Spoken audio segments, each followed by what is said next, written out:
Season of the Undying is dead. Well, it's dying. It's almost over. You get it. While nothing is actually remaining on the timeline for the season, the only thing we have left is the final raid challenge and my guess of some sort of conclusion, wrap-up event, or cutscene, or something that will conclude Season of the Undying and bring us into Season of Dawn, Season 9. So today, we're going to talk about Season of the Undying, how well it went, combined with Shadowkeep, and then talk some future stuff, sort of state-of-the-game style. Obviously, top of the list, we have Vex Offensive. In the previous season, we were introduced to the Menagerie, which is one of the better activities we've seen introduced to the game.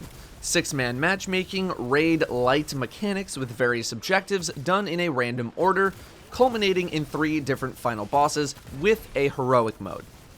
As I said in my first impressions video, Vex Offensive is Diet Menagerie, and I'm actually now going to downgrade it to Diet Menagerie that someone left out on the kitchen counter for a few hours. It is completely mindless killing for 2 sections, followed up by the same boss over and over. My interest in Vex Offensive did not last nearly as long as my interest in the Menagerie, and if it weren't for the Undying title, I probably would have dropped it after 2 or 3 runs, as I have enough god roll weapons in my bank that I already don't use. There are 4 weapon drops from Vex Offensive: a scout rifle, hand cannon, pulse rifle, and submachine gun. You can also now get the 2 season pass weapons, the auto and the machine gun, assuming you're high enough in the pass. At least I think that's a requirement. Armor set was fine, visually, completely subjective to people's individual tastes. For me, didn't do a whole lot. Vex Offensive was, however, very rewarding from a loot to time perspective. I will give it that. We had Vex Moon Invasions as well, but I didn't really see a reason to do them outside of the initial release of Vex Offensive, although it was very cool to have the Moon Invasions timed with the launch of the raid. The final Assault event was pretty much what I expected. The Undying Mind boss from Destiny 1, replacing the Minotaur boss, and now it also flings some harpies at you. For all of that fanfare of building up this Vex technology in the tower, only for Ikora and Zavala to test it a whole bunch of times and then just be told, yup, it's working, the event was a little lacking. I don't know what kind of finale event might or might not be planned, probably a mission or cutscene or something to bring us into Season 9, but the final Assault did not have the excitement that I was hoping for. Have us fight in the Undying Mind boss arena from Destiny 1, bring back Imago Loop. I know the game needs another hand cannon like we need a hole in our collective heads, but something to zazz it up. Is it efficient to spend so much time on something that would be around for 3 weeks? Probably not. You know, I respect it. But that doesn't mean I get to say that what we did end up getting was riveting, because it wasn't.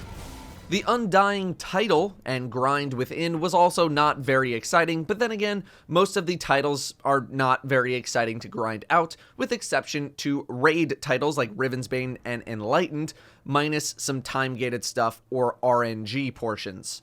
I personally would love to see titles shift more towards raid titles, challenging events that need to be completed, instead of just hindering my team's speed or progression through an activity because I'm busy farming bow kills.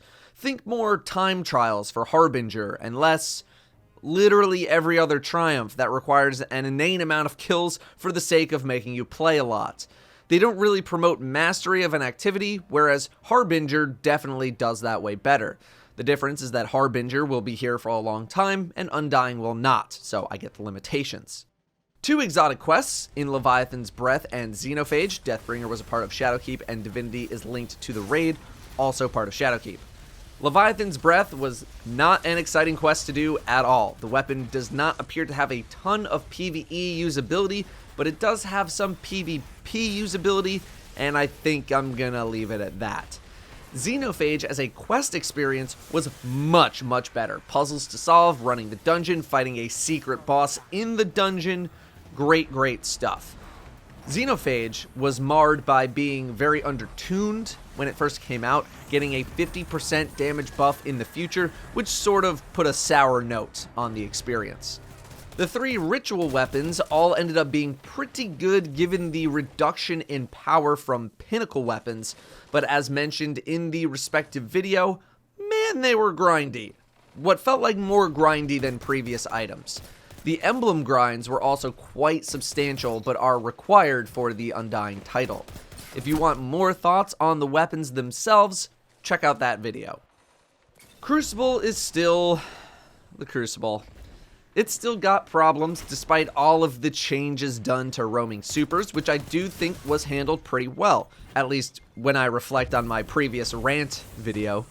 In Shadowkeep, we've gotten those roaming super changes, elimination, I guess, in Crucible Labs, and solo queue competitive play. By the way, solo queue Iron Banner when? So, the roaming super changes seem like they've helped, and they have. Heavy ammo has been tuned down a little bit, so problem solved, right? PvP is great. Well, here comes yet another PvP hot take. Thing is, to me, PvP right now is still not in the best spot and will continue to not be in the best spot because of things that are in the game right now that will never be removed. The lower skill, easy to use items or abilities are often the best, and if they're not the best or easiest to use, they're certainly not fun to play against. One-Eyed Mask, Recluse, Mountaintop, Handheld Supernova, Shoulder Charge, Power Ammo in general, and then in the case of Season 8, Worm Husk plus Arc Battery, and also Thunder Coil. Not sure if seasonal mods are going to be enjoyable to play against in PvP, regardless of how much they change. Then tack on things like Lord of Wolves, Last Word, and Jotun, and now we're really cruising. These things are really fun to use, and they are the most rage-inducing things to die to or play against. Nothing killed the mood of comp faster than when I saw 3 Arcstrider Hunters. Nothing killed the mood more than an OEM Mountaintop Recluse Thundercoil Titan. Now, if you wanted to argue that 2100 is a difficult achievement and thus people should be rewarded as such for a couple of those weapons, sure, valid argument. But it doesn't change the fact that these are kind of brain-dead loadouts that do incredibly well while completely avoiding the core experience of PvP, which I think should be actual gunfights and not target practice. This is more of a competitive problem than a quick play one, and probably more of a PC-related problem than a console one, but let's not pretend that you'd rather play against an OEM Mountaintop Titan compared to anything else. Obviously, some people are going to be on the who cares side of this issue. Obviously, people love using these weapons and have fun steamrolling. Again, this is how I personally feel about PvP right now. It doesn't matter if something like Trials does inevitably come back if the core gameplay of PvP is the same stuff we're seeing in regular competitive. If Trials is filled with Mountaintop Recluse, Stompy, spamming, W-holding keyboard warriors, I'm probably not going to play it because it's not fun to play against that stuff. Trials will not make PvP itself better. I know I'm not the greatest PvPer in the world, but if you have to be a PvP lord to stop some of this stupidity, then I am just not going to play it. If the only way I can win is by hoping the other person messes up, I'm probably just not going to play. Using it myself just exacerbates the issue, it doesn't really solve anything, and I don't really get much satisfaction out of it. PC and console getting different balancing would be the dream, but with cross-save and potentially cross-play being a thing in the future, I don't think that's happening, as I imagine it would be a nightmare to maintain. And I haven't even mentioned the incentive issue with Crucible, of which there are very few. Most Crucible loot is trash and always has been. You get 10 enhancement cores from a Valor reset, which is enough for 1 Prism, and a powerful reward, which really should be bumped up to a Pinnacle. Almost all armor drops from Crucible are trash tier with terrible stats. We've talked about loot in a previous video, but even the raid can drop with trash tier rolls. In fact, I'd say half of my drops from the raid are not even worth considering because the rolls are so bad. For Crucible, we're bumping that up to about 99%. I get that Bungie probably wants people to engage with both sides of the game for their loot, but let's throw Crucible a bone here. The season ranks and the Eververse, on the other hand, those were great, to the chagrin of the community. Season ranks did not end up being very difficult to grind out, which is good. It made level 100 not as bad as I thought it was going to be. Eververse, huh? It's doing better than ever, isn't it? Yeah. I know that was a big point of contention with the community this season. Eververse just cranking out those awesome cosmetics. But I wanted to wait until Season 9 before discussing it, because I wanted to see if things got worse from season to season. It is demoralizing to see the Eververse thrive while the seasonal content itself seems pretty weak, at least from the perspective of a player. I get it, Bungie's gotta make money, I get it, but that still doesn't make it not demoralizing to see. I realize the sandbox designers aren't in the motion capture studio making dance emotes, but still. What would really be nice is to get bright engrams with new items in them, aka the old system. I get that the previous 2 engrams were maybe about trying to get old items into new or time-limited players' hands, but for veteran players, engrams with old items is a complete waste of time. I would love to see somewhat of a return to older systems where you can get a decent amount of stuff from simply playing the game, but unfortunately I don't see us going back to that system ever again due to how profitable the new system likely is, not to mention any sort of government regulations that might be coming on loot boxes and this and that and all that stuff that Bungie might need to worry about. While you can earn Bright Dust technically infinitely, 10 dust per bounty is barely anything, and for a single premier item would cost you over 300 bounties. It is very clear that Bungie wants players to be able to earn a couple of items over the season's duration with dust, and then everything else must be bought. I know it's going to be a sad day in the Datto household when my dust supply runs out. So sure, Bungie could throw us a bone and toss in a couple of Eververse items into the game as a reward for challenging things, as a way of listening to feedback, but that will not change the fact that this new Eververse system is here, and as long as it is profitable, it will stay that way. This is one thing I don't think Bungie is ever going to budge on, because I just don't believe they will change it. Like, ever. Again, it's a business, I get it. I feel like I'm ending every paragraph with I get it, but I'll be shocked if they budge enough on Eververse to make a difference in players' eyes.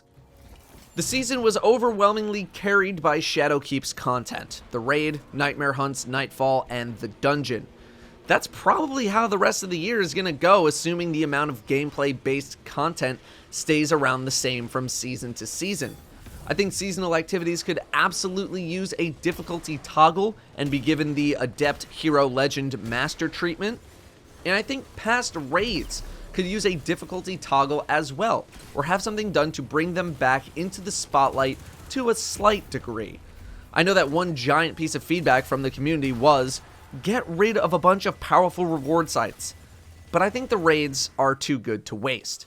I had someone in a live stream mention the idea of an Age of Triumph style weekly raid rotator, where a garden plus either Last Wish, Scourge, or Crown gave pinnacle rewards, and I think that's a really cool idea. But otherwise, if we strip away Shadowkeep, we're left with a pretty weak season from a gameplay perspective compared to the previous 3. This season was pretty much Vex offensive, and that's it.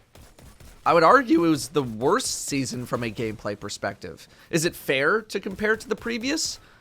Maybe, maybe not, given that it's been said that the previous year was taxing on the dev team.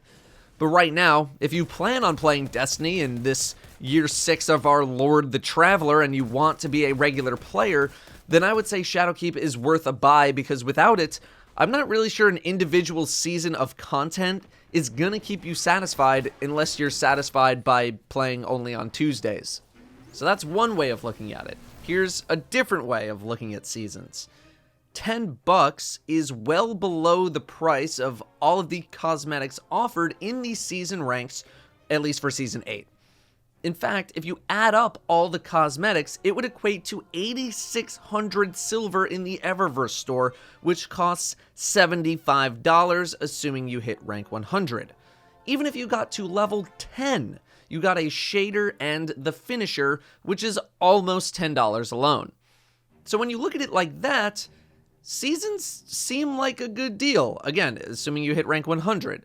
people just tend to not care as much about or don't think about the season rank portion of the season when talking about how much they actually enjoyed or did not enjoy the season. They focus mainly on gameplay. Not that there's anything wrong with that, because you interact with the game the most. I think people would rather pay for gameplay content than season ranks, and would rather have a better gameplay experience at the cost of a lesser season rank experience. Unfortunately, this is not a zero-sum game, and making fewer Eververse items isn't going to increase how much new content we get in the game. I think I'm just going to wrap up the Eververse talk right there, and if we need to expand more, or if you want me to expand more, we can talk more Eververse in another video. 2 theories on how Season 9 could go down. Season 9 could be larger than Season 8 because Season 8 was probably developed in tandem to some degree with Shadowkeep, with Bungie knowing that Shadowkeep was going to launch with a bunch of stuff, so this frees up resources for future development.